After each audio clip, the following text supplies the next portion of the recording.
পৃথিবীর কথা বলতে গেলে আজকের দিনে বিশ্বাসীদের জন্য এই পৃথিবীতে অসংখ্য নিদর্শন ছড়িয়ে আছে। আপনারা কি কখনো মহাবিশ্বের এই অনন্ত শূন্যতা আর কোটি কোটি গ্যালাক্সির দিকে তাকিয়ে ভেবেছেন আমরা কোথা থেকে এসেছি? আমাদের অস্তিত্বের শেকড় ঠিক কতটা গভীরে ছড়ানো আছে? আজকের দিনে এই আধুনিক বিজ্ঞান আর চরম যুক্তিবাদী যুগে বসবাস করা মানুষদের জন্য আমাদের এই চেনা পৃথিবীর পরতে পরতে লুকিয়ে আছে এমন সব ভয়ঙ্কর এবং অবিশ্বাস্য নিদর্শন যা গভীরভাবে উপলব্ধি করলে রাতের ঘুম উড়ে যেতে বাধ্য হবে।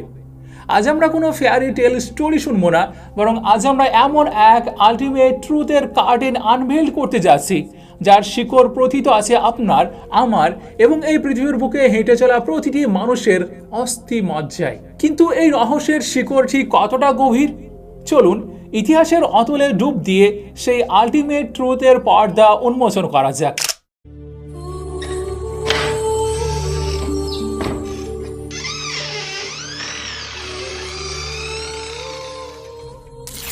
বিসমিল্লাহির রহমানির রহিম। আসসালামু আলাইকুম।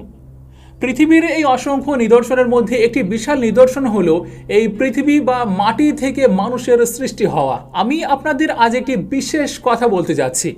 আপনারা কি জানেন আমাদের এই পৃথিবীর একদম গভীরে মাটির অন্ধকার স্তরে লুকিয়ে আছে এমন একটি জাদুকরী উপাদান যা ছাড়া এই মহাবিশ্বে কোনো প্রাণের অস্তিত্ব কল্পনা করাও একেবারে অসম্ভব।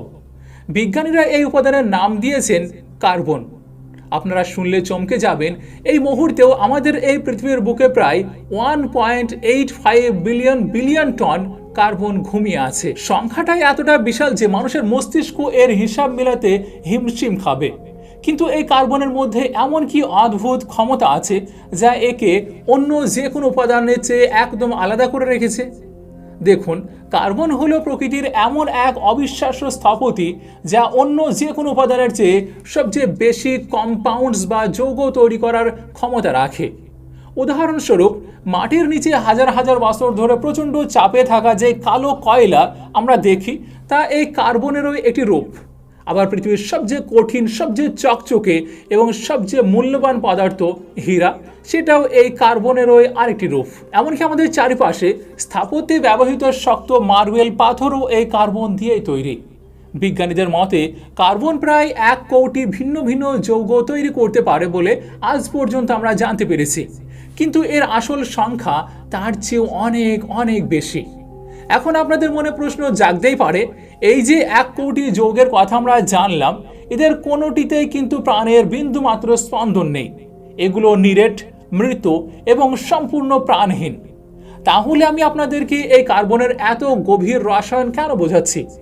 এর কারণ হলো কার্বন থেকে শুধু এই প্রাণহীন বা মৃত যৌগই তৈরি হয়নি। আধুনিক বিজ্ঞান বলছে এই মুহূর্তে আমরা প্রায় 6 লক্ষ এমন কার্বন যৌগের কথা জানি যেগুলো প্রাণহীন বা ইনঅর্গানিক। কিন্তু এর ঠিক বিপরীতে আপনারা অবাক হবেন জেনে যে প্রায় 1,60,00,000 এমন কার্বন যৌগ রয়েছে যেগুলো সম্পূর্ণ অর্গানিক এবং জৈব।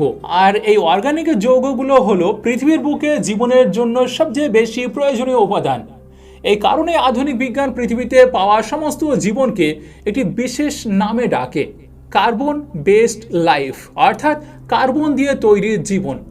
আসলে কার্বন এবং জীবনের এত গভীর সম্পর্ক যে এর একটি আধুনিক সংজ্ঞায় হলো জীবন মানে কার্বন পরমাণুর সাথে অন্য কয়েকটি পরমাণুর এক জটিল এবং রহস্যময় রাসায়নিক বন্ধন তৈরি করা। সোজা কথায় এই কার্বন ছাড়া আপনার অস্তিত্ব, আমার অস্তিত্ব সবই এক বিশাল শূন্যতা।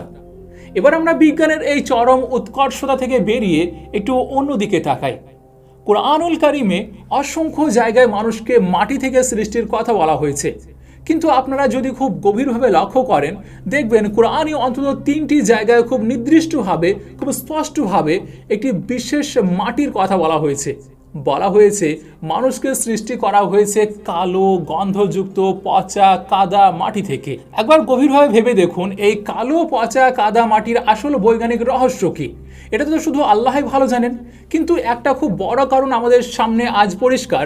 আমরা যে নিজেদেরকে কার্বন বেসড লাইফ বলি, এই ডাকনামটা এসেছে সেই কালো, পচা কার্বনের কারণে, যা পৃথিবীর একদম আদিম মাটি থেকে বেরিয়ে এসেছিল। আর মানুষকে এই জাদুকরী উপাদানের মাধ্যমেই প্রথমবার সৃষ্টি করা হয়েছিল। আমাদের এই এপিক জার্নি আপনাদের এবং আমাদের সবার স্টোরির শুরু হয় ঠিক এখান থেকেই। আপনি একটু চারপাশ তাকিয়ে দেখুন, আমি এবং আপনারা, আমরা সবাই মানুষ। আর আজ পর্যন্ত যত মানুষ এই পৃথিবীর বুকে এসেছে, ইতিহাস যত মানুষের কথা তার পাতায় লিখে রেখেছে, হোক সে প্রবল প্রতাপশালী কোনো বাদশাহ বা পথের ধারের কোনো সাধারণ ফকির, হোক সে কলম হাতে থাকা কোনো নীরব কবি অথবা বিশ্বজয়ী কোনো দুর্ধর্ষ যোদ্ধা, সে হতে পারে তার সময়ের সবচেয়ে বড় হিরো অথবা সবচেয়ে ঘৃণ্য কোনো ভিলেন। বড় থেকে বড় বুদ্ধিজীবী, বিজ্ঞানী বা চিন্তাবিদ যার সম্পর্কে আপনারা আজ পর্যন্ত শুনেছেন, তাদের সবার শেকড় কিন্তু ওই একটা জায়গাতেই গাঁথা। তাদের সবার উৎপত্তিস্থল ওই একটাই বিন্দু। আমরা সবাই, পৃথিবীর প্রতিটি মানুষ এক মানুষের সন্তান। আর পবিত্র কোরআনে এই কথা অন্তত 9 বার অত্যন্ত স্পষ্টভাবে বলা হয়েছে যে সর্বপ্রথম মানুষ আমাদের পিতা আদম আলাইহিস সালামকে মাটি থেকে তৈরি করা হয়েছিল। কিন্তু কখনো কি ভেবে দেখেছেন সেই প্রথম মানুষটি দেখতে ঠিক কেমন ছিলেন? যখন পৃথিবীর বিভিন্ন প্রান্ত থেকে সেই মাটি সংগ্রহ করে এক জায়গায় জড়ো করা হচ্ছিল, তখন ঠিক কি ঘটছিল? কিভাবে একটি নিথর মাটির স্তূপ পেল স্পন্দনশীল জীবন? এই চরম সত্যের মুখোমুখি হতে হলে আপনাদের চেনা পৃথিবীটা আর কখনোই আগের মতো মনে হবে না। এই সময়টা আজ থেকে বহু কোটি বছর আগের কথা। মহাবিশ্বের ক্যালেন্ডারে তখন মানুষের সময়ের কোনো হিসাব শুরু হয়নি। পৃথিবীর বুকে তখন মানুষের কোনো পা পড়েনি। চারিদিকে বিরাজ করছিল এক অদ্ভুত রহস্যময় আর আদিম নীরবতা। আজ 21 শতকে দাঁড়িয়ে আমরা নিজেদের আধুনিকতা, বিজ্ঞান আর প্রযুক্তি নিয়ে যতই অহংকার করি না কেন, আমাদের এই অস্তিত্বের শিকড় কিন্তু লুকিয়ে আছে সেই অন্ধকার আর শূন্য পৃথিবীতেই।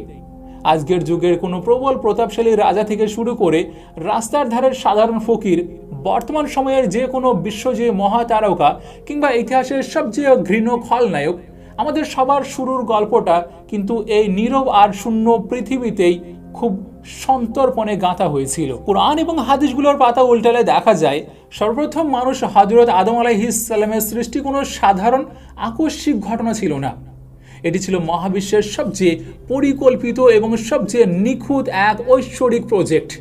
তাকে সৃষ্টি করার জন্য আল্লাহ তাআলার নির্দেশে পুরো পৃথিবীর বিভিন্ন প্রান্ত থেকে এক মুঠি করে মাটি সংগ্রহ করা হয়েছিল। আপনারা একবার গভীরভাবে চোখ বন্ধ করে বিষয়টা ভেবে দেখুন। এই যে আমাদের বিশাল পৃথিবী, এর সব জায়গার মাটির রং বা ধরন কি একদমই নয়। কোথাও মাটির রক্তের মতো গাঢ় লাল, কোথাও ঘর কৃষ্ণবর্ণ বা কুচকুচে কালো, কোথাও একেবারে সাদাটে, আবার কোথাও হলদেটে। শুধু রং নয়, মাটির বৈশিষ্ট্য এবং গুণাগুণেও রয়েছে আকাশ পাতাল তফাৎ। কোথাও মাটি পাথরের মতো ভীষণ শক্ত আর রুক্ষ, কোথাও মরুভূমির বালুর মতো খসখসে আর ঝুরঝুরে, কোথাও আবার নদীর ধারের কাদামাটির মতো ভীষণ নরম আর উর্বর। এই যে পুরো পৃথিবীর মাটির এক বিশাল বৈচিত্র্য, এই পুরো বৈচিত্র্যটাকে এক জায়গায় করে প্রতিটি কণা নিখুঁতভাবে মিশিয়েই তৈরি করা হলো সেই প্রথম মানুষের আদি অবয়ব। আর ঠিক এই কারণেই আজ হাজার হাজার বছর পর আপনারা আপনাদের চারিপাশে এত ভিন্ন ভিন্ন চেহারার, ভিন্ন ভিন্ন রঙের এবং ভিন্ন ভিন্ন স্বভাবের মানুষ দেখতে পান। কেউ খুব ফর্সা, কেউ কালো, কেউ বা শ্যামলা রঙের। শুধু গায়ের রং বা বাহ্যিক অবয়ব নয়, মানুষের ভিতরের স্বভাবে যে এত বিপুল পার্থক্য আমরা দেখি, সেটাও কিন্তু সরাসরি এসেছে এই আদি মাটির গুণাগুণের কারণেই। আপনারা খেয়াল করলে দেখবেন, আপনাদের পরিচিত কেউ হয়তো খুব নরম মনের মানুষ, যার মন কাদামাটির মতো সহজে গলে যায়। কেউ বা আবার পাথরের মতো ভীষণ কঠোর, রুক্ষ আর জেদি, যাকে কোনোভাবে টলানো যায় না। কেউ খুব শান্ত প্রকৃতির, আবার কেউ মরুভূমির ঝড়ের মতো ভীষণ রাগী আর অস্থির। আমাদের প্রত্যেকের অস্থিমজ্জায়, আমাদের জিনের একদম গভীরে সেই প্রাচীন পৃথিবীর ভিন্ন ভিন্ন মাটির বৈশিষ্ট্য আজও সমানভাবে বয়ে চলেছে। আমাদের মানব দেহ আর মানব মন আসলে এই পৃথিবীরই এক ক্ষুদ্র এবং জীবন্ত সংস্করণ। পৃথিবীর সব প্রান্ত থেকে মাটিতে সংগ্রহ করা হলো, এরপর সেই কালো দুর্গন্ধযুক্ত কাদা মাটি দিয়ে পরম যত্নে নিখুঁত কারিগরিতে তৈরি করা হলো প্রথম মানুষের একটি অবয়ব বা পুতুল। কিন্তু এখানে এসে ইতিহাস এক অদ্ভুত, রোমহর্ষক এবং অকল্পনীয় মোড় নেয়। আপনারা হয়তো ভাবছেন অবয়ব তৈরি করার সাথে সাথে তাতে প্রাণ বা রূহ দিয়ে দেওয়া হয়েছিল, কিন্তু না। আপনারা শুনলে হয়তো অবাক হবেন, টানা 40 দিন ধরে সেই নিষ্প্রাণ নিথুর মাটির কাঠামোটা বেহেশতের এক প্রান্তে ঠিক সেইভাবে পড়েছিল। 40 দিন মহাবিশ্বের ইতিহাসের সবচেয়ে শ্বাসরুদ্ধকর, সবচেয়ে রহস্যময় এক অপেক্ষার সময় ছিল এই 40 দিন। চারদিকে এক পিন ড্রপ সাইলেন্স। এই নিষ্প্রাণ মাটির শরীরটাকে দেখে পুরো সৃষ্টি জগৎ, সমস্ত ফেরেশতাকুল চরম বিস্ময়ে দূর থেকে দেখেছিল আর ভাবছিল কি হতে চলেছে। এই মাটির স্তূপের আসল উদ্দেশ্য কি? কেন একে এত যত্ন করে তৈরি করে এভাবে ফেলে রাখা হয়েছে? আর ঠিক এই চরম অপেক্ষার প্রহরগুলোতেই সেই নীরবতার সুযোগ নিয়ে সেখানে ঘটে যাচ্ছিল আর একটা মনস্তাত্ত্বিক স্নায়ুযুদ্ধ। যখন পুরো সৃষ্টি জগৎ চরম বিস্ময়ে এই মাটির অবয়বটাকে দূর থেকে পর্যবেক্ষণ করছিল, তখন সেখানে রোজ নিঃশব্দে আসতো আর একজন, ইবলিশ। ধোঁয়াহীন লেলিহান আগুন দিয়ে তৈরি ইবলিশ চরম অহংকার, ঘৃণা আর প্রচণ্ড ঈর্ষা নিয়ে সেই নিথর মাটির পুতুলটার চারপাশে ঘুরঘুর করত।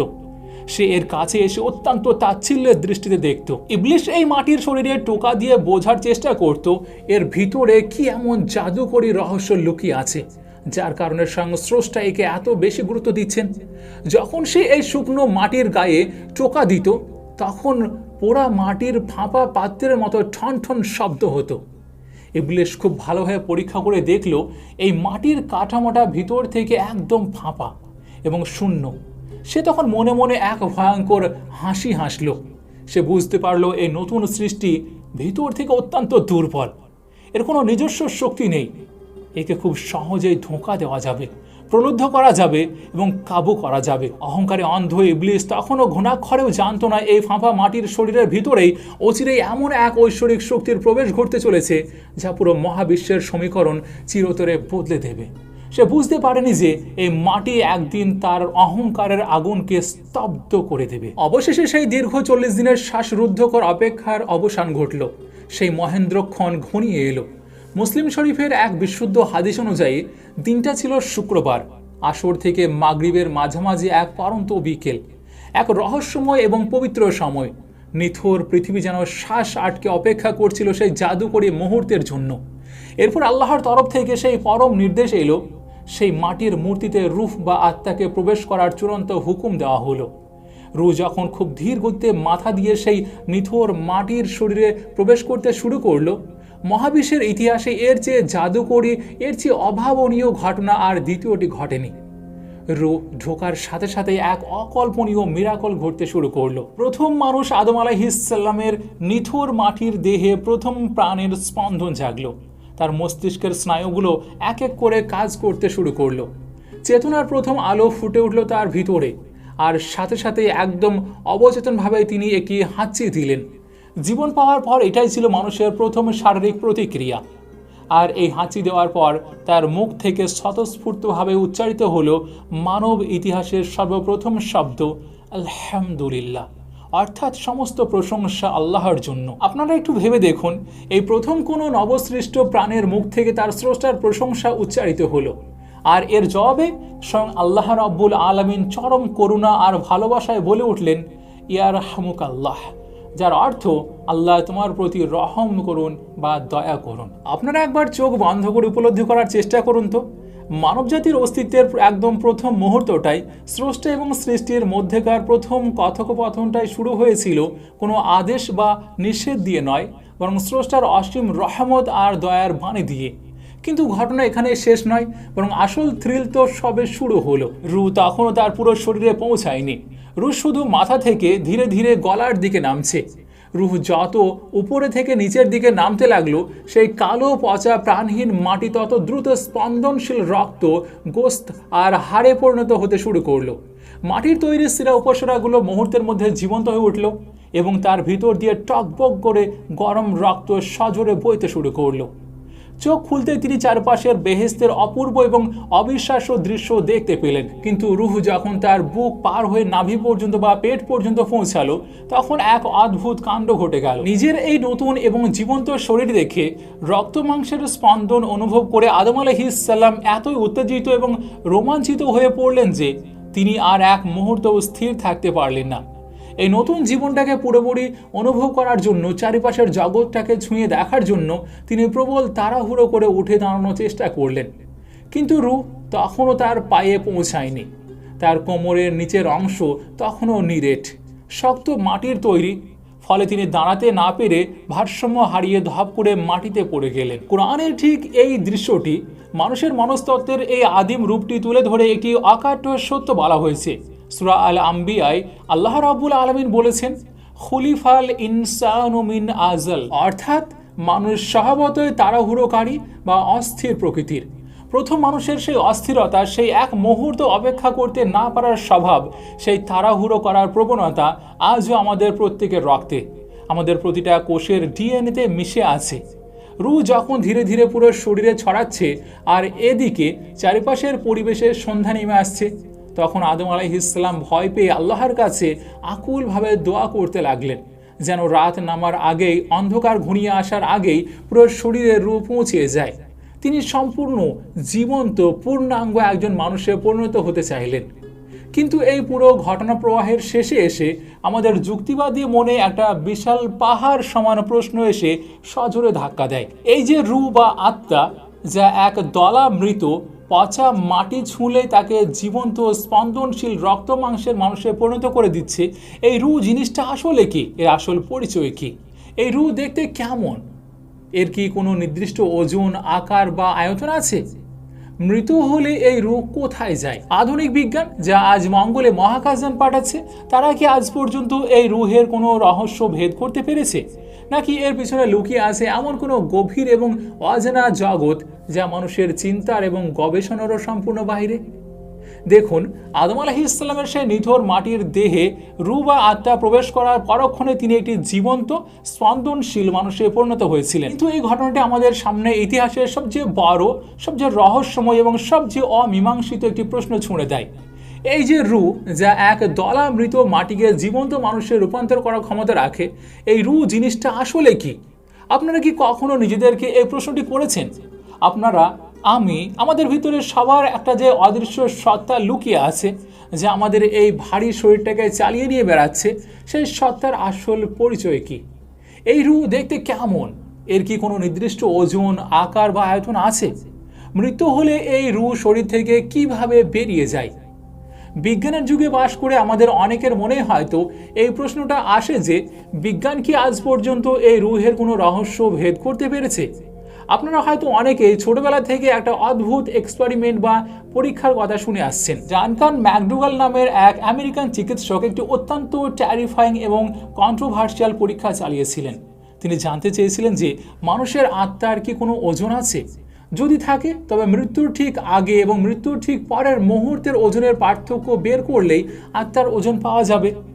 এই অদ্ভুত পরীক্ষাটি চালানোর জন্য তিনি এমন একটি বিশেষ বিছানা বা স্কেল তৈরি করলেন, যা খুব সামান্য থেকে সামান্য ওজনের পার্থক্যও নিখুঁতভাবে মাপতে পারে। এরপর তিনি যক্ষা রোগে আক্রান্ত এমন 6 জন মুমূর্ষু রোগীকে বেছে নিলেন, যাদের মৃত্যুর সময় একদম ঘনিয়ে এসেছিল। ম্যাকডুগাল এবং তার দলের লোকেরা শ্বাসরুদ্ধ করে অপেক্ষা করতে লাগলেন।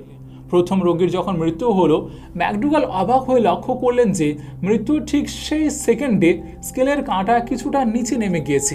তিনি হিসাব করে দেখলেন, মৃত্যুর সাথে সাথে মানুষটির শরীরের ওজন ঠিক 21 গ্রাম কমে গিয়েছে। ম্যাকডুগাল তখন সারা বিশ্বকে চমকে দিয়ে ঘোষণা করলেন যে, তিনি মানুষের আত্মার ওজন আবিষ্কার করে ফেলেছেন, এবং তা হলো ঠিক 21 গ্রাম। এই 21 গ্রাম থিওরি সারা বিশ্বে এতটাই জনপ্রিয় হয়েছিল যে, এটি পরে একটি সিনেমাও তৈরি হয়েছে। কিন্তু আধুনিক বিজ্ঞান এই পরীক্ষাকে পুরোপুরি খারিজ করে দিয়েছে, কারণ এই পরীক্ষাটি আজকের দিনের সায়েন্টিফিক মানদণ্ডে বা আধুনিক বিজ্ঞানের মাপকাঠিতে পুরোপুরি টেকে না। মৃত্যুর পর মানুষের ফুসফুস থেকে বাতাস বেরিয়ে যাওয়া, ঘাম বা অন্যান্য শারীরিক পরিবর্তনের কারণেই এই ওজনের পার্থক্য হয়েছিল বলে বিজ্ঞানীরা প্রমাণ করেছেন। তার মানে বিজ্ঞান আজও সেই রূহ বা আত্মার আসল অস্তিত্ব বা ওজন মাপার কোনো যন্ত্র আবিষ্কারই করতে পারেনি। রূহ কোনো মাপা যাওয়ার মতো বস্তু নয়, এটি এক পরম ঐশ্বরিক শক্তি। তাহলে এই রূহ কি? ডিফারেন্ট রিলিজিয়ন্স অ্যান্ড ফিলোসফিস এই রূহকে কিভাবে ব্যাখ্যা করেছে? আপনারা যদি এই শব্দটির গভীর অর্থ খুঁজতে যান, তবে এর উত্তর এইভাবে পাওয়া যাবে যে, রূহ হলো যে কোনো জীবিত বস্তুর একটি এসেন্স বা মূল সত্তা। প্রাচীন ল্যাটিন ভাষায় এই রূহ বা আত্মার নাম ছিল অ্যানিমা। আপনারা কি জানেন, এই অ্যানিমা শব্দটির ভিতরে লুকিয়ে আছে আমাদের আজকের আধুনিক প্রযুক্তির একটি খুব পরিচিত শব্দ?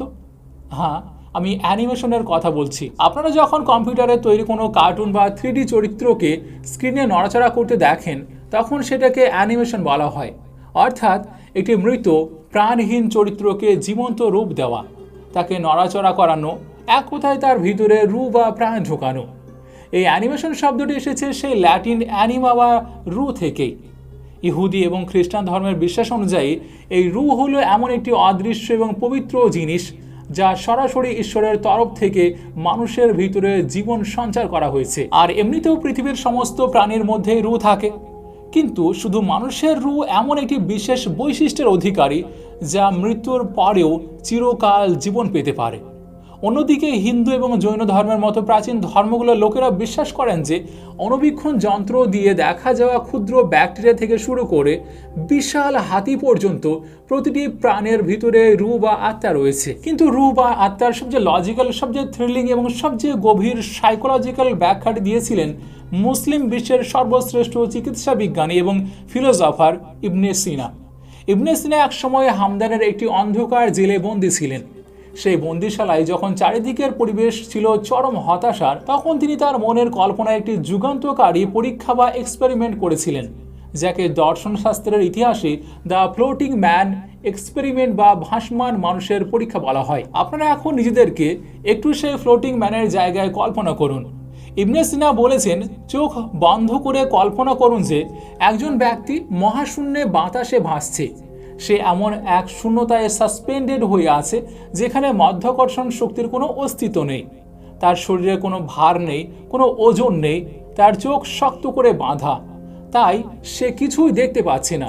তার কান সম্পূর্ণ বধির করে দেওয়া হয়েছে, তাই সে কিছু শুনতে পাচ্ছে না। শুধু তাই নয়, তার শরীর বা তার শরীরের কোনো অংশ অন্য কোনো কিছুকে স্পর্শ করছে না। তার শরীরের সমস্ত ইন্দ্রিয়, সব ধরনের সেন্সারি নার্ভ এই মুহূর্তে পুরোপুরি বন্ধ করে দেওয়া হয়েছে। এই অবস্থায় সেই মানুষটি তার নিজের হাত, পা, বুক বা শরীরের কোনো অংশ সম্পর্কে বিন্দুমাত্র কোনো ধারণা করতে পারবে না। সে টেরও পাবে না যে তার কোনো শরীর আছে। কিন্তু ইবনে সিনা একটা ভয়ঙ্কর সুন্দর প্রশ্ন তুলেছেন। এই চরম শূন্যতা এবং চরম অনুভূতিহীন অবস্থার পরেও কি সেই মানুষটির নিজের অস্তিত্বের অনুভূতি থাকবে? সে কি বুঝতে পারবে যে সে আছে? ইবনে সিনা নিজেই এর উত্তর দিয়েছেন, হ্যাঁ। শরীরের সমস্ত অনুভূতি বন্ধ থাকলেও তার ভিতরে একটা পরিষ্কার চেতনা অবশ্যই থাকবে। সে অবশ্যই জানবে যে সে এক্সিস্ট করছে। আর এখান থেকে ইবনে সিনা এই অকাঠ্য সিদ্ধান্তে পৌঁছান যে নিজের অস্তিত্বের এই যে স্বাধীন অনুভূতি, এটাই হলো রূহ বা আত্মা। রূহ হলো এমন এক চেতনা যা যে কোনো শারীরিক প্রয়োজন, রক্ত, মাংস বা স্নায়ু থেকে সম্পূর্ণ মুক্ত। শরীর শেষ হয়ে গেলেও, ইন্দ্রিয় কাজ না করলেও এই রূহ তার নিজের অস্তিত্ব ঠিকই ধরে রাখতে পারে। ইবনে সিনার এই থট এক্সপেরিমেন্ট বা চিন্তার পরীক্ষা সেই যুগে ব্যাপক জনপ্রিয়তা পেয়েছিল এবং তার এই তত্ত্বকে পঞ্চদশ শতাব্দীর বিখ্যাত ফ্রেঞ্চ দার্শনিকরা আরও গভীরভাবে এগিয়ে নিয়ে গিয়েছিলেন। রূহের এই কনসেপ্ট বা ধারণার উপর প্রাচীন গ্রিসের মহান দার্শনিক অ্যারিস্টটলও তার বিখ্যাত বিশ্লেষণ দাঁড় করিয়েছিলেন। অ্যারিস্টটল রূহকে 3 ভাগে ভাগ করেছিলেন। তিনি বলেছিলেন পৃথিবীর সমস্ত জীবন্ত সত্তার ভিতরে রূহ আছে, কিন্তু তাদের স্তরগুলো আলাদা আলাদা। প্রথমে আসে গাছপালা। অ্যারিস্টটলের মতে গাছপালার ভিতরে এক ধরনের রূহ আছে, কিন্তু সেই রূহ শুধু তাদের বৃদ্ধিতে বা বেড়ে ওঠাতে সাহায্য করে। এরপর আসে পশু পাখি। পশু পাখির ভিতরে যে রূহ থাকে সেটা তাদের বৃদ্ধি করার পাশাপাশি নড়াচড়া বা মুভমেন্টসের কথা ভাবে। তারা ব্যথা অনুভব করে, তারা শিকার করে, তারা দৌড়ায়। কিন্তু একমাত্র মানুষের রূহ সবার উপরে, সবচেয়ে উন্নত। কারণ মানুষের রূহ শুধু বুদ্ধি বা নড়াচড়া করার মধ্যে সীমাবদ্ধ নয়, এটি এর চেয়েও সবচেয়ে বড় একটি কাজ করতে পারে, আর তা হলো ঠিক এবং ভুলের পার্থক্য বুঝতে পারা।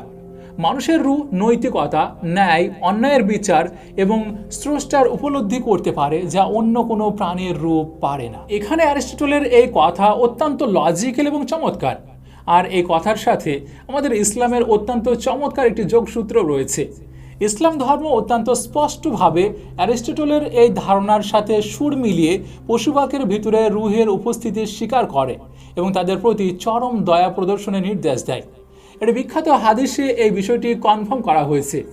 একবার সাহাবীরা নবী করিম সাল্লাল্লাহু আলাইহি ওয়াসাল্লামকে জিজ্ঞেস করলেন, ইয়া রাসূলুল্লাহ, আমাদের জন্য পশুদের প্রতি সদয় হওয়া বা দয়া করার মধ্যেও কি কোনো নেকি বা সওয়াব আছে? এর উত্তরে নবীজি সাল্লাল্লাহু আলাইহি ওয়াসাল্লাম অত্যন্ত স্পষ্টভাবে বলেছিলেন, যে হ্যাঁ, প্রতিটি জীবন্ত সত্তার প্রতি দয়া করার মধ্যেই মানুষের জন্য প্রতিদান বা নেকি রয়েছে। এরপর আরেকটি দ্বিতীয় হাদিস ইবনে আব্বাস রাদিয়াল্লাহু তাআলা আনহু থেকে বর্ণিত হয়েছে। নবী সাল্লাল্লাহু আলাইহি সাল্লাম একটি মুরগির বিষয়ে উল্লেখ করে অত্যন্ত কঠোরভাবে সতর্ক করে বলেছিলেন যে এমন কোনো জিনিস যাতে রূহ আছে তাকে অকারণে কষ্টের নিশানায় পরিণত করো না। এই দুটি হাদিস, এই দুটি বর্ণনায় এই কথাটিকে অত্যন্ত শক্তিশালীভাবে সাপোর্ট করে যে প্রতিটি জীবনের পিছনে কাজ করে সেই ঐশ্বরিক নিঃশ্বাস, সেই পবিত্র রূহ যা জীবিত বস্তুর ভিতরে ফুঁকে দেওয়া হয়। হোক সে বিশাল কোনো হাতি, আকাশের বুকে উড়ে বেড়ানো ছোট্ট কোনো পাখি কিংবা আপনার ঘরে পোষা বিড়ালটি, প্রতিটি প্রাণীর ভিতরে স্পন্দিত হচ্ছে আল্লাহর তরফ থেকে দেওয়া সে পরম পবিত্র আমানত অর্থাৎ রূহ। আর তাই কোনো প্রাণীকে কষ্ট দেওয়া মানে সেই রূহকে কষ্ট দেওয়া, সেই রূহের স্রষ্টাকে অসন্তুষ্ট করা। কিন্তু এতক্ষণ আমরা রূহের উৎপত্তি আর দর্শনের কথা জানলাম। এবার আমরা সেই চরম সত্যের মুখোমুখি হতে চলেছি যে আমাদের প্রতিটি মানুষের জীবনের সাথে অঙ্গাঙ্গিভাবে জড়িত আছে। মাতৃগর্ভের সেই অন্ধকার প্রকোষ্ঠে ঠিক কোন রহস্যময় মুহূর্তে আপনার, আমার বা আমাদের ছোট্ট শরীরে প্রথমবার এই রূহ প্রবেশ করেছিল? আর যখন আমরা রাতে গভীর ঘুমে আচ্ছন্ন থাকি তখন এই রূহ আমাদের শরীর ছেড়ে ঠিক কোথায় চলে যায়? মৃত্যু নামক সেই অমোঘ মুহূর্তে শরীর থেকে রূহ বেরিয়ে যাওয়ার শিহরণ জাগানো পদ্ধতিটি বা কেমন? দেখুন, কুরআন এবং হাদিসে আমাদের এই রূহ বা আত্মার সম্পর্কে এত বিশাল এবং এত বিস্তারিত তথ্য লুকিয়ে আছে যে শুধু এই রূহের যাত্রার উপরে হয়তো একটি বিশাল বই লিখে ফেলা যায়। মানুষের নফস বা আত্মাকে দেওয়া হয়েছে এক অকল্পনীয় শক্তি, আর এই শক্তি একই সাথে অত্যন্ত বিপজ্জনক এবং রহস্যময়। আপনারা কি জানেন একটি মানুষের রূহকে তার অস্তিত্বের শুরু থেকে শেষ পর্যন্ত মোট 5টি ভিন্ন ভিন্ন পর্যায়ে বা স্টেজের ভিতর দিয়ে অতিবাহিত হতে হয়? এই 5টি স্টেজ খুব দ্রুত পার হয়ে যায়, যার প্রতিটি পর্বই এক একটি বিস্ময়কর রহস্যে মোড়ানো।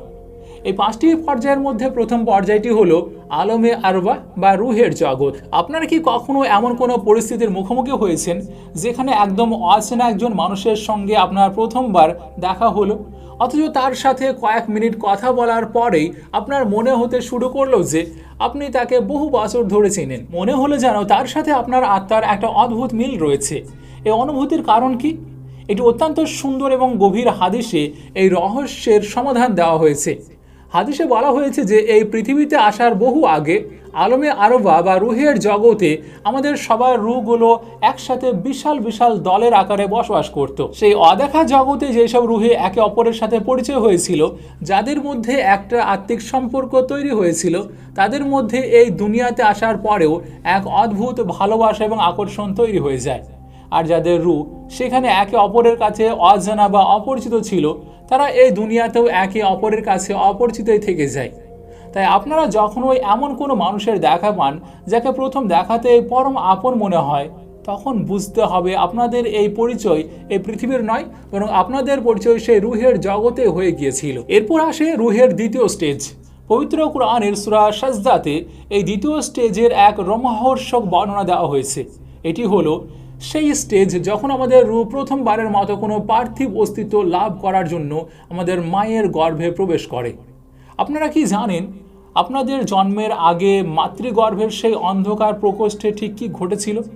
বিজ্ঞান আজ আল্ট্রাসাউন্ড দিয়ে যা দেখছে, 1400 বছর আগের হাদিসে তা অত্যন্ত নিখুঁতভাবে বর্ণনা করা হয়েছে। প্রত্যেকটি মানুষ তার মায়ের গর্ভে প্রথম 40 দিন পর্যন্ত নুতফা বা একটি ক্ষুদ্র বীর্যবিন্দুর আকারে অবস্থান করে। এরপরে ঠিক 40 দিন সেটি আলাকা বা জমাট বাঁধা রক্তপিণ্ডের আকারে ধারণ করে এবং তারপরের ঠিক 40 দিন সেটি মুদগা অর্থাৎ একটি মাংসপিণ্ড বা গোস্তের টুকরোর আকারে মাতৃগর্ভে বাড়তে শুরু করে। এই 3টি পর্যায় বা 120 দিন পার হওয়ার পর ঘটে যায় সেই চূড়ান্ত এবং জাদুকরী মুহূর্ত। আল্লাহর নির্দেশে আসমান থেকে একজন ফেরেশতা সরাসরি মাতৃগর্ভে নেমে আসেন এবং সেই ছোট্ট নিথর মাংসপিণ্ডের ভিতরে পরম মমতায় তার রূহ ফুঁকে দেন। আর ঠিক সেই মুহূর্তে যখন রূহটি প্রথমবার শরীরের সাথে যুক্ত হয়, তখন আল্লাহর নির্দেশে সেই ফেরেশতা ওই রূহের জন্য 4টি অমোঘ বিষয় চিরকালের জন্য লিখে দেন। 1 নম্বর হলো তার আমল বা সে জীবনে কি কাজ করবে। 2, তার রিজিক বা সেই পৃথিবীতে কতটুকু সম্পদ বা খাবার পাবে। 3, তার মৃত্যু ঠিক কবে বা কোথায় এবং কিভাবে হবে।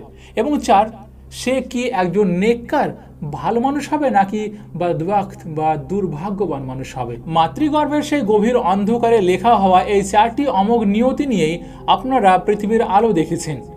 মাতৃগর্ভের সেই স্টেজ পার হওয়ার পর আসে তৃতীয় স্টেজ, আর এই তৃতীয় স্টেজটি হলো সেই স্টেজ যার মধ্য দিয়ে আমাদের রূহ এখন এই মুহূর্তে যাচ্ছে। আপনারা, আমি, আমাদের সবার এই বর্তমান দুনিয়ার জীবন, এই জীবন আসলে কি? এটি হলো রূহের একটি সাময়িক অপেক্ষায় প্রহর, একটি ট্রানজিট। আমরা সবাই এখানে একটি নির্দিষ্ট সময়ের জন্য অপেক্ষা করছি, কিন্তু আপনারা কি জানেন এই অপেক্ষার প্রহরেও আপনাদের রূহ প্রতিদিন একবার করে আপনার শরীর থেকে বিচ্ছিন্ন হয়ে যায়। হ্যাঁ, আমি আপনাদের প্রতিদিনের ঘুমের কথা বলছি। কুরআনুল কারীমে আমাদের রূহের কথা 2 বার সরাসরি এর নাম ধরে উল্লেখ করা হয়েছে, যার মধ্যে একবার এসেছে সূরা জুমারে। সেখানে অত্যন্ত স্পষ্টভাবে বলা হয়েছে যে আল্লাহ রাব্বুল আলামিন মানুষদের ঘুমের সময় তাদের রূহগুলোকে কবজ করে নেন বা সাময়িকভাবে নিজের কাছে তুলে নেন। এরপর যাদের উপর মৃত্যুর নির্দেশ এসে গিয়েছে, অর্থাৎ যাদের পৃথিবীতে থাকার সময় শেষ, আল্লাহ রাব্বুল আলামিন তাদের রূহগুলোকে চিরতরে নিজের কাছে রেখে দেন, আর তারা ঘুম থেকে জেগে ওঠে না। আর বাকি যাদের আয়ু এখনও রয়ে গিয়েছে, তাদের রূহগুলোকে একটি নির্দিষ্ট সময়ের জন্য আবার তাদের শরীরে ছেড়ে দেন। এখন একটি প্রশ্ন আপনাদের মনে আসতে পারে, আমাদের রূহ ঘুমের সময় আমাদের শরীর ছেড়ে ঠিক কিভাবে চলে যায়?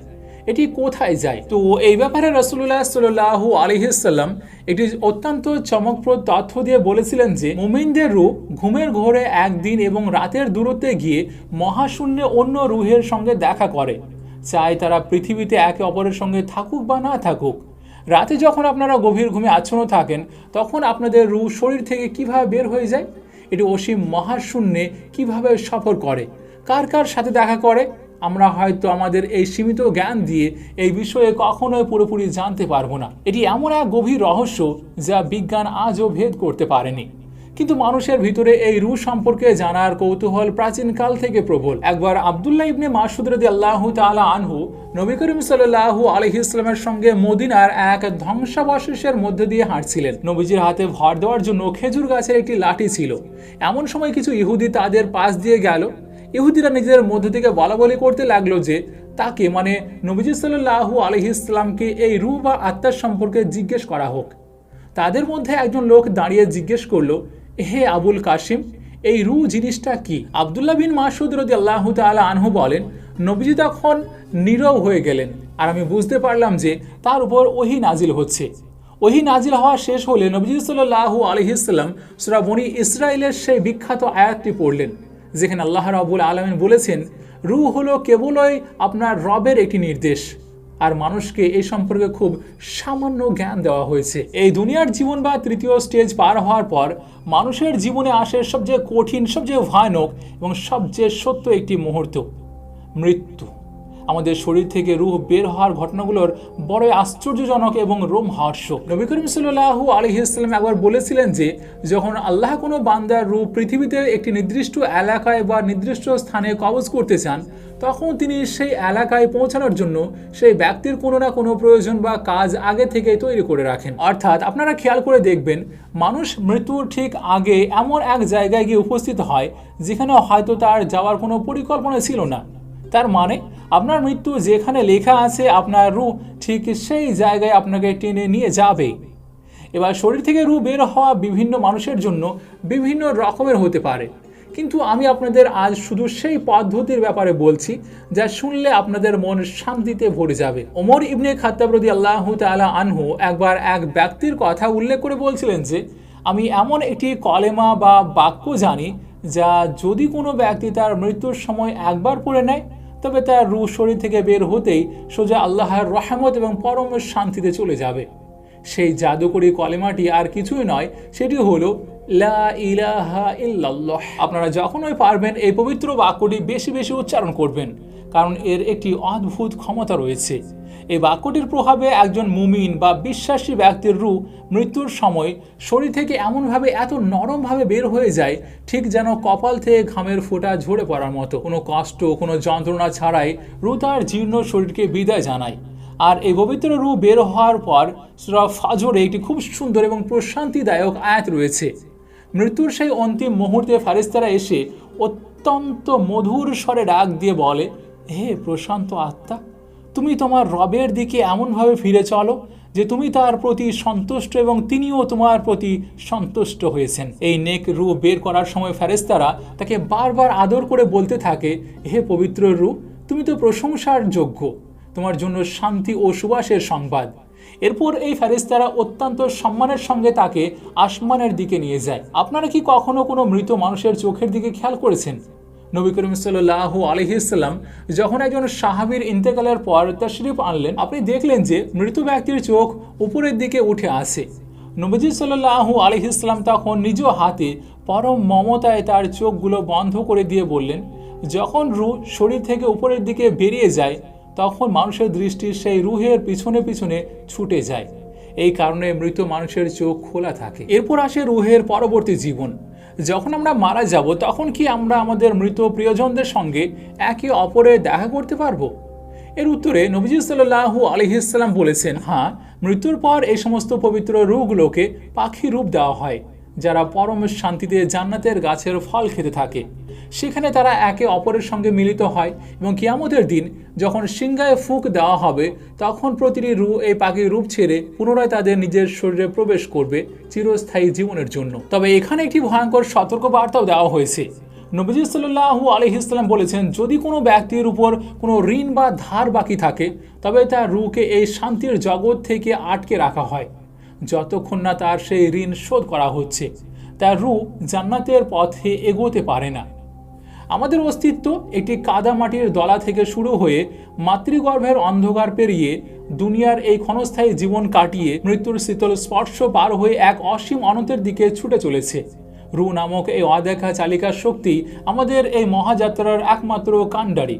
কিন্তু এরপর কি? কিয়ামতের সেই ভয়ঙ্কর দিনে যখন এই রূহ আবার আমাদের শরীরে ফিরে আসবে তখন প্রথম মানুষ আদম আলাইহিস সালামের জীবনে ঘটা সেই সবচেয়ে ভয়ঙ্কর ঘটনাটি কিভাবে আমাদের নিয়তি নির্ধারণ করবে।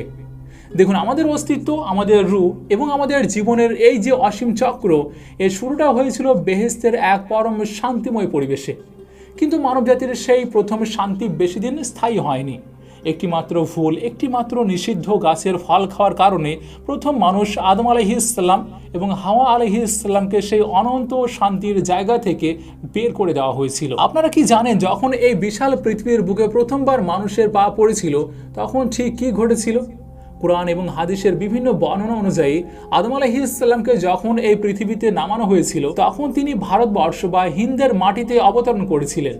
আর পৃথিবীর মাটিতে প্রথমবার পা রাখার পর তার অবস্থা কেমন ছিল তা শুনলে আপনাদের গায়ে কাঁটা দিয়ে উঠবে। প্রথমবার পৃথিবীর এই রুক্ষ মাটিতে দাঁড়িয়ে তিনি তার দুই হাত হাঁটুর উপর রেখে মাথা নিচু করেছিলেন, ঠিক যেন নামাজের রুকুর মতো একটা পজিশন। তার অনুশোচনা এতটা গভীর ছিল যে বর্ণনা অনুযায়ী সেই সময় তিনি নিজের দুই হাতের আঙ্গুলে আঙ্গুল ঢুকিয়ে আকাশের দিকে তাকিয়েছিলেন। তিনি বুঝতে পারছিলেন না এই অচেনা, অজানা এবং বিশাল পৃথিবীতে তিনি কিভাবে বেঁচে থাকবেন। হাদিসের অত্যন্ত নিখুঁত বর্ণনা থেকে আমরা জানতে পারি যে আল্লাহ তাআলা আদম আলাইহিস সালামকে গমের মতো উজ্জ্বল শ্যামলা গায়ের রং এবং একটি উন্নত খেজুর গাছের মতো বিশাল লম্বা উচ্চতা দিয়ে সৃষ্টি করেছিলেন। তার উচ্চতা ছিল প্রায় 60 হাত লম্বা। তার মাথায় ছিল ঘন এবং লম্বা চুল। যখন তিনি জান্নাতে সেই নিষিদ্ধ গাছের ফল খেয়ে ফেললেন এবং তার শরীরে পোশাক খুলে গিয়ে গোপনাঙ্গ প্রকাশ হয়ে পড়ল, তখন তিনি চরম লজ্জায় নিজেকে জান্নাতের গাছের পাতা দিয়ে ঢাকতে লাগলেন। লজ্জা এবং ভয়ে তিনি এদিক ওদিক পালাতে লাগলেন। কিন্তু তখন তার সেই বিশাল লম্বা চুল জান্নাতের একটি গাছের ডালের সঙ্গে আটকে গিয়েছিল। আদম আলাইহিস সালামের চেহারা ও রূপের ব্যাপারে ইমাম বায়হাকির দালাইলুন নবুয়াতে একটি অত্যন্ত বিস্ময়কর এবং সুন্দর ঘটনা লিপিবদ্ধ করা আছে। ঘটনাটি ঘটেছিল সাহাবী হিশাম বিন আশ রাদিয়াল্লাহু তাআলা আনহুর সঙ্গে। তিনি এবং তার আরেকজন সঙ্গী রোমান বাদশাকে ইসলামের দাওয়াত দেওয়ার জন্য সুদূর দামেস্কে গিয়েছিলেন। সেখানে রোমান বাদশার সঙ্গে তাদের দীর্ঘ আলোচনা হয়। আলোচনার এক পর্যায়ে রোমান বাদশাহ তাদেরকে একটি গোপন কক্ষে নিয়ে যান এবং কিছু নির্দিষ্ট কাপড়ে আঁকা প্রাচীন ছবি দেখাতে শুরু করেন। এর মধ্যে একটি রেশমি কাপড়ে অত্যন্ত সুন্দর এক চেহারার ছবি আঁকাও ছিল, যা দেখে হিশাম বিন আশ কেঁদে ফেললেন, কারণ ছবিটি ছিল হুবহু আমাদের নবী করিম সাল্লাল্লাহু আলাইহিস সাল্লামের চেহারার মতো। বাদশাহ অবাক হয়ে জিজ্ঞেস করলেন, তোমরা কি একে চেনো? তারা বললেন, হ্যাঁ, ইনি আমাদের নবী। এরপর বাদশাহ তাদেরকে কালো রেশমি কাপড়ে আঁকা আরেকটি অদ্ভুত ছবি দেখালেন। ছবিতে বড় বড় চোখওয়ালা বিশাল উচ্চতার একজন ব্যক্তির ছবি আঁকা ছিল। তার শরীরে রোম বা চুল ছিল, দাড়ি ছিল বেশ লম্বা এবং ঘন, আর মাথার চুল দুই ভাগে খুব সুন্দরভাবে লম্বা লম্বা করে ভাগ করা ছিল। বাদশাহ বললেন, তোমরা কি জানো ইনি কে? ইনি হলেন তোমাদের আদি পিতা, প্রথম মানুষ হযরত আদম আলাইহিসসালাম। হিশাম অবাক হয়ে বাদশাকে জিজ্ঞেস করলেন, আপনার কাছে এই ছবিগুলো কোথা থেকে এলো? বাদশাহ জানালেন যে আদম আলাইহিসসালাম আল্লাহ রাব্বুল ইজ্জতের কাছে দোয়া করেছিলেন যে তার সন্তানদের মধ্যে ভবিষ্যতে যারা নবী হয়ে পৃথিবীতে আসবেন তাদের সবাইকে যেন তাকে একবার দেখানো হয়। তখন আল্লাহ রাব্বুল আলামিনের তরফ থেকে এই অবয়বগুলো তাকে দেখানো হয়েছিল এবং সেগুলো বংশ পরম্পরায় সংরক্ষিত হয়ে রোমান সাম্রাজ্য পর্যন্ত পৌঁছিয়েছিল। আচ্ছা, সেই ছবিগুলো কেমন ছিল, ছবিগুলো কিভাবে সংরক্ষিত হয়েছিল এবং কিভাবে রোমান সাম্রাজ্যের কাছ পর্যন্ত পৌঁছেছিল, আর নবীদের চেহারায় বা কেমন নুরানি ছিল, এই সব কিছু নিয়ে ইনশাআল্লাহ একটি আলাদা এপিসোডে বিস্তারিত আলোচনা করব। কিন্তু এবার আমরা এমন এক চরম সত্যের মুখোমুখি হতে চলেছি যা আপনাদের প্রচলিত সমস্ত ধারণাকে এক ধাক্কায় ভেঙে চুরমার করে দেবে। আমি আপনাদের একদম শুরুতে বলেছিলাম যে প্রথম মানুষকে পৃথিবীর বিভিন্ন প্রান্তের মাটি দিয়ে তৈরি করা হয়েছিল। আপনারা যদি একটু গভীরভাবে চিন্তা করেন দেখবেন যে পৃথিবীর প্রতিটি কোণায়, প্রতিটি প্রাচীন সংস্কৃতিতে মানুষের সৃষ্টির ব্যাপারে ঠিক একই রকম বার্তা লুকিয়ে আছে। হ্যাঁ, এই বার্তাগুলো ভিন্ন ভিন্ন যুগে ভিন্ন ভিন্ন পয়গম্বরদের মাধ্যমে এসেছিল, কিন্তু মূল বার্তা বা মেসেজটি সবসময় সব জায়গায় একদম এক ছিল। আমি আজ আপনাদের সামনে পৃথিবীর প্রতিটি মহাদেশ থেকে এমন কিছু সংস্কৃতির কথা তুলে ধরব যা শুনলে আপনারা চমকে যাবেন। পৃথিবীর সবচেয়ে প্রাচীন যে সভ্যতা ছিল সেই সুমেরিয়ান সভ্যতার শিলালিপিতে লেখা আছে ঈশ্বর মানুষকে কাদা মাটি থেকে সৃষ্টি করেছিলেন।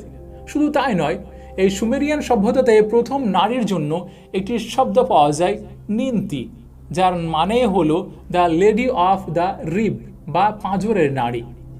আপনারা কি মিলটা বুঝতে পারছেন? ইসলামেও হাওয়া আলাইহিসসালামকে পাঁজরের হাড় থেকে সৃষ্টির কথা বলা হয়েছে। চীন দেশের কথা ধরুন, প্রাচীন চাইনিজ মাইথোলজিতে নুয়া নামের এক দেবী হলুদ মাটি দিয়ে প্রথম মানুষ সৃষ্টি করেছিলেন, আর এটি বলে উল্লেখ আছে। এই চাইনিজ সভ্যতা মধ্যপ্রাচ্য থেকে হাজার হাজার মাইল দূরে, সম্পূর্ণ বিচ্ছিন্ন একটি সভ্যতা, কিন্তু তাদের কাছেও সেই মাটির গল্প। এরপর থাইল্যান্ডের লাওসিয়ান ধর্মে বলা হয় যে মানুষের সৃষ্টি মাটি থেকে হয়েছে। এবার চলুন যাই পশ্চিম আফ্রিকাতে। সেখানেও শত শত ভিন্ন ধর্মের লোক রয়েছে, কিন্তু তাদের সবার কাছে উবাতা নামের এক ঈশ্বরের কনসেপ্ট আছে যিনি মানুষকে কাদা মাটি থেকে তৈরি করেছিলেন।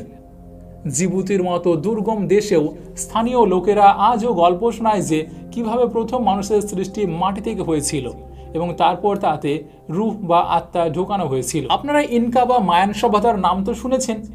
মেক্সিকোর এই জিনিয়াস জাতি যারা পিরামিড তৈরি করেছিল, তাদের কাছেও ভিরাকোচা নামের ঈশ্বর মানুষকে মাটি থেকে তৈরি করেছিলেন।